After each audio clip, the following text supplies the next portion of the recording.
بہرحال آج سے ہم نے جو سلسلہ شروع کیا ہے وہ غالب کے خطوط پر ہے۔ غالب نے بہت سارے خطوط لکھے لوگوں کو، وہ جمع کر لیے گئے، وہ کئی مرتبہ چھپے بھی ہیں۔ ان میں بھی کچھ ایسے الفاظ ہیں یا کچھ ایسا ان کا پس منظر یا بیک گراؤنڈ ہے کہ جس کو آپ کو بتانا ضروری تھا کہ غالب نے وہ خطوط کیوں لکھے، کیا لکھے۔ اسی طرح غالب کے بارے میں بہت سارے لوگوں کو یہ غلط فہمی ہے، اور جب سے گلزار صاحب نے فلم غالب بنائی ہے کہ غالب شاید کسی گانے والی کے عشق میں ساری زندگی مبتلا رہے۔ دیکھیے، ہم خود ڈرامہ لکھتے ہیں، ہم نے بے شمار ڈرامے اور بے شمار ڈرامہ سیریل لکھے ہیں، اس لیے ہمیں پتہ ہے کہ اس قسم کی چیزوں کے اندر کہیں نہ کہیں تھوڑا بہت ایسا سلسلہ شامل کرنا بہت ضروری ہوتا ہے۔ گلزار صاحب تو خیر استادوں میں سے ہیں کہ جس میں عام آدمی کی دلچسپی برقرار رہے، لیکن غالب اپنی زوجہ سے، اپنی بیوی سے بہت زیادہ محبت کیا کرتے تھے۔ چنانچہ آج ہم نے جن خطوط کا انتخاب آپ کے لیے کیا ہے وہ خطوط ایسے ہیں کہ جن سے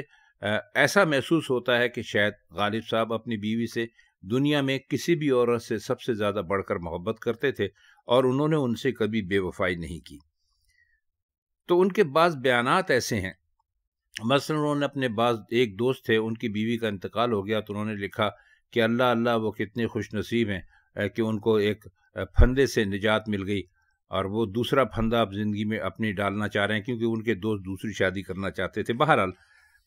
تو غالب کی جو تحریرات ہیں ان میں شادی شدہ زندگی کے متعلق بعض ایسی چیزیں ہیں جن سے ممکن ہے یہ شبہ پیدا ہو کہ وہ اپنی بیگم سے خوش نہیں تھے یا شادی شدہ زندگی کو پسند نہیں کرتے تھے۔ مثلا ایک مقام پر انہوں نے شادی کو حکم حبس دوام سے تعبیر کیا ہے اور بیوی کو بیڑی قرار دیا ہے۔ اب آپ یہ اچھی طرح جانتے ہیں کہ شادی کے بارے میں ایسا کہنے سے تو یہی تاثر ابھرتا ہے کہ شاید غالب کو شادی شدہ زندگی بالکل پسند نہیں تھی۔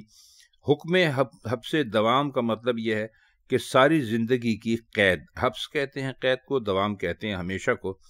اور بیڑی زنجیر کو کہتے ہیں۔ تو ان کے ایک دوست تھے میر مہدی، شاعر بھی تھے، مجروح تخلص کرتے تھے۔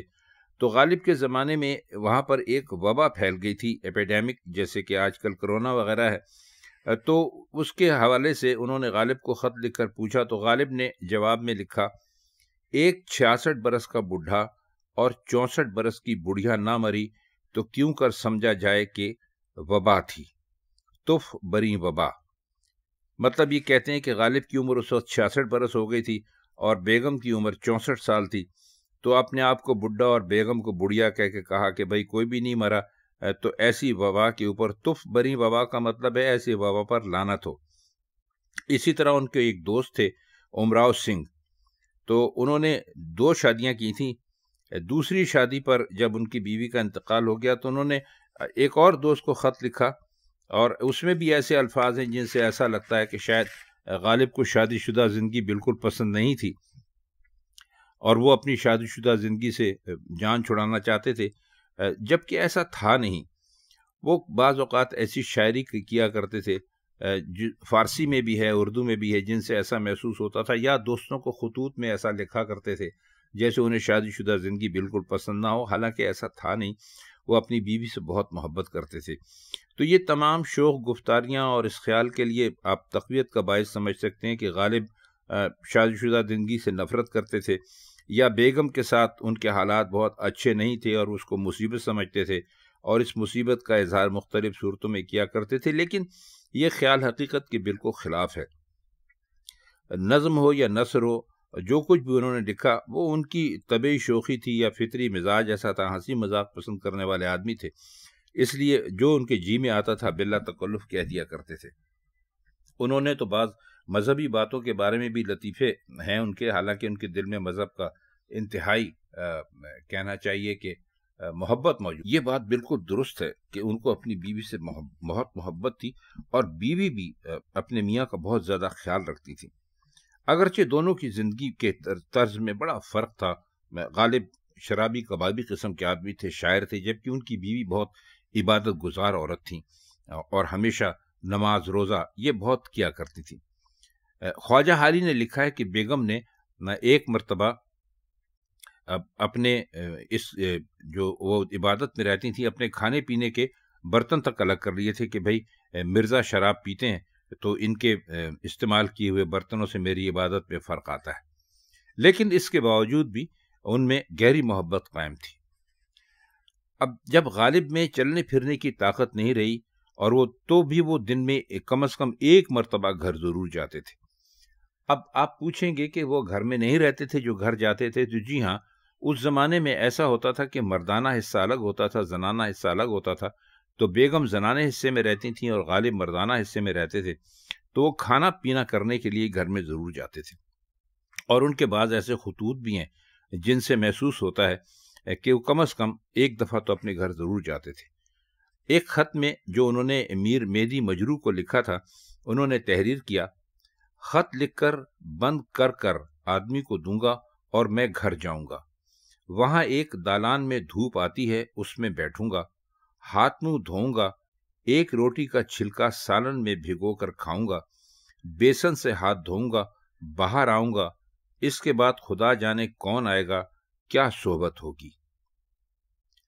اور اسی طرح نواب علاؤ الدین احمد خان کو خط میں لکھا: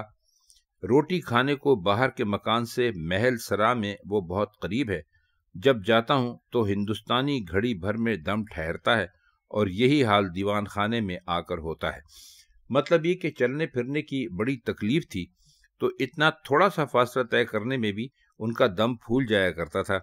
لیکن اس کے باوجود بھی وہ گھر ضرور جایا کرتے تھے۔ آج جس وقت کے روٹی کھانے گھر جاتا تھا، شہاب الدین خان تمہارا خط اور مصری کی ٹھیلیاں لے کر آئے،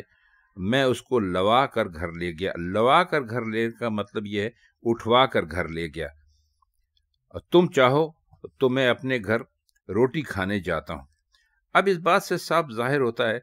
کہ جس زمانے میں وہ بہت زیادہ بیمار تھے تو دن کا کھانا لازماً گھر میں کھاتے تھے، اور یہ دستور اس وقت بھی قائم رہا جب ان کے لیے چلنا پھرنا خاصا مشکل ہو گیا تھا، اور بقول ان کے گھر پہنچ کر یا گھر سے واپس آ کر ہندوستانی بھر گھڑی میں ٹائم ٹھہرتا تھا۔ غالب کی تحریرات میں کوئی ایسا مواد نہیں ہے جس سے یہ محسوس ہو کہ ان کو شادی شدہ زندگی پر پسند نہیں تھی، حالانکہ ان کے سارے خطوط میں یہ بات ثابت ہوتی ہے کہ مرزا غالب اپنی شادی شدہ زندگی کو پسند کرتے تھے اور اپنی بیگم سے انہیں بہت محبت تھی۔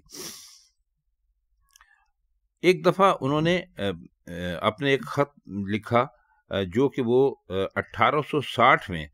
نواب یوسف علی خان کے پاس رامپور گئے تھے۔ یہ رامپور کے نواب تھے، نواب یوسف علی خان۔ تو اس زمانے میں غالب کی خاندانی پینشن بند تھی، اور وہ اس زمانے کی جو ہندوستانی حکومت تھی، یعنی انگریز کی حکومت تھی، اسے خط و کتابت کر رہے تھے۔ تو حکیم صاحب ان کے ایک دوست سے دلی میں، ان سے ان کی بیگم نے کہا کہ بھائی خط جلدی جلدی بھیجتے رہا کریں، اور وہ چونکہ حکیم صاحب ان کے شاگرد بھی تھے تو وہ اپنے آپ کو ان کا استاد کہتے تھے۔ تو انہوں نے ان کو خط میں لکھا: یہ تم کیا لکھتے ہو، گھر میں خط جلد جلد لکھا کروں، تم کو جو خط لکھتا ہوں گویا تمہاری استانی کو لکھتا ہوں، یعنی بیگم غالب کو، کیا تم سے اتنا نہیں ہو سکتا کہ جاؤ اور پڑھ کر سناؤ؟ اب ان کو یعنی بیگم کو خیال ہوگا کہ اس انگریزی خط میں کیا لکھا ہے، تم میرا یہ خط لے کر جاؤ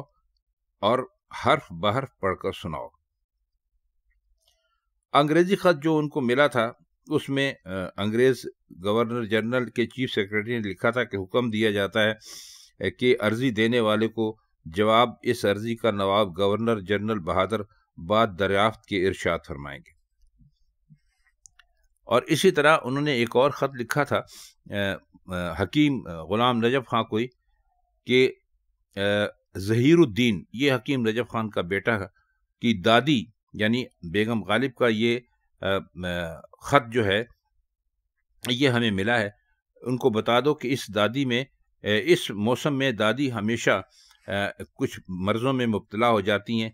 تو ان کے پاس ایک نسخہ ماء الحم کا ہے، وہ کھینچو اور ذرا خبر لیتے۔ نسخہ کھینچنے کا مطلب یہ ہوتا ہے کہ انگریڈینٹس کے مطابق کوئی میڈیسن بنانا۔ ایک اور خط میں لکھتے ہیں کہ تمہارے خط سے یہ معلوم ہوا کہ تم کو میرے کھانے پینے کی طرف سے تشویش ہے، خدا کی قسم میں یہاں خوش اور تندرست ہوں، یہ خط لے کر تم اپنی دادی کے پاس جاؤ اور یہ خط پڑھ کر سناؤ اور ان سے کہہ دو کہ جو بات میں نے تم سے کہی تھی وہ غلط ہے، اس کی اصل کچھ بھی نہیں۔ تو اس قسم کے غالب کے بے شمار ہمیں خطوط ملتے ہیں جن سے ظاہر ہوتا ہے کہ مرزا غالب اپنی بیوی سے بہت زیادہ محبت کیا کرتے تھے، اور ان کے بارے میں جو یہ مشہور ہے کہ وہ کسی اس زمانے کے الفاظ کے مطابق ڈومنی یا گانے والی کے عشق میں مبتلا تھے اور اپنے گھر کو چھوڑ چکے تھے، یہ بات قطعی درست نہیں ہے۔ تو خواتین حضرات، غالب کے چند خطوط کی مثالوں سے ہم نے آپ کی خدمت میں یہ عرض کرنے کی کوشش کی ہے کہ مرزا غالب آپ کو اپنی شاعری میں کیسے ہی دکھائی دے، دراصل وہ ایک بہت اچھی طبیعت کے اور بہت محبت کرنے والے اور اپنے خاندان اور خاص طور پر اپنی بیوی سے بہت محبت کرنے والے شخص تھے۔ بدنصیبی یہ کہ ان کے 7 بچے پیدا ہوئے، لیکن کوئی بھی 1-1.5 سال سے زیادہ کی عمر کو نہیں پہنچ پایا، تو اس کا دکھ تو اپنی جگہ ان کو ضرور تھا،